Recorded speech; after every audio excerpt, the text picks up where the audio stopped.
மக்களுக்கு உதவும் வகையில் சென்னை, மதுரை, கோவை, திருச்சி உள்ளிட்ட மாவட்டங்களில் புதிய தலைமுறை அலுவலகங்களில் பொதுமக்கள் அளித்த நிவாரணப் பொருட்கள் கேரளாவுக்கு கொண்டு சேர்க்கப்பட்டுள்ளன. இதுகுறித்து களத்திலிருந்து கூடுதல் தகவல்களை தருகிறார் நமது செய்தியாளர் ராஜு கிருஷ்ணா. நாம் இப்போ இருக்கக்கூடிய பகுதி திருவனந்தபுரத்தில் இருக்கக்கூடிய அரசு கலைக்கல்லூரி. இந்த கல்லூரியில் தான் கடந்த வெள்ளத்தால் பாதிக்கப்பட்ட மக்களுக்கு நிவாரணப் பொருட்களை சேகரித்து இங்கிருந்து பிரித்து அனுப்பும் பணி நடைபெற்று வருகிறது. தற்போது புதிய தலைமுறை அலுவலகங்களில் மக்களிடமிருந்து சேகரிக்கப்பட்ட பொருட்கள் இங்கு கொண்டு வரப்பட்டுள்ளது. தற்போது இங்கு கொண்டு வரப்பட்டு இங்கு இறக்கப்பட்டு இருக்கிறது. இங்கிருந்து இவர்கள் அங்கு இருக்கக்கூடிய முகாம்களுக்கு என்னென்ன தேவையோ அவர்களை பிரித்து இங்கிருந்து அனுப்புகிறார்கள்.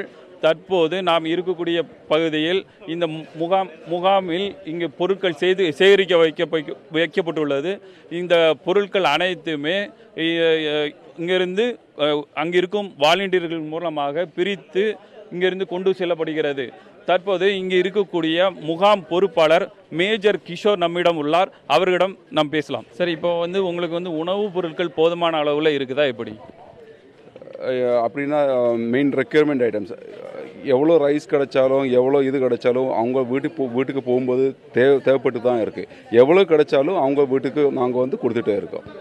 இது போக உணவுப் பொருட்கள் தவிர தற்போது என்ன மாதிரியான அத்தியாவசிய பொருட்கள்லாம் இன்னும் தேவைப்படும் அப்படின்னு நீங்கள் நினைக்கிறீங்க? மெயினாக அவங்களுக்கு தேவைப்படுறது இப்போ கிளீனிங் மெட்டீரியல்ஸ். எல்லா வீட்டிலும் லோஷன்ஸ், கிளீனிங் மெட்டீரியல்ஸ், அந்த மாதிரி கறி பவுடர்ஸ், அந்த வீட்டுக்கு கரும்போது ஃபஸ்ட்டாக தேவைப்படுறது கிளீனிங் மெட்டீரியல்ஸ், மெடிசின்ஸ் அண்ட் கறி பவுடர்ஸ்.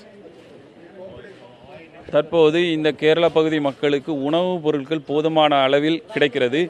அது மட்டும் இல்லாமல் இனிமேல் அந்த பகுதி மக்கள் தங்களது வீடுகளுக்கு குடியேறுவதற்கு கிளீனிங் பொருட்கள், அதாவது அதை சுத்தம் செய்வதற்கான பொருட்கள் தேவை என்று கூறுகின்றனர்.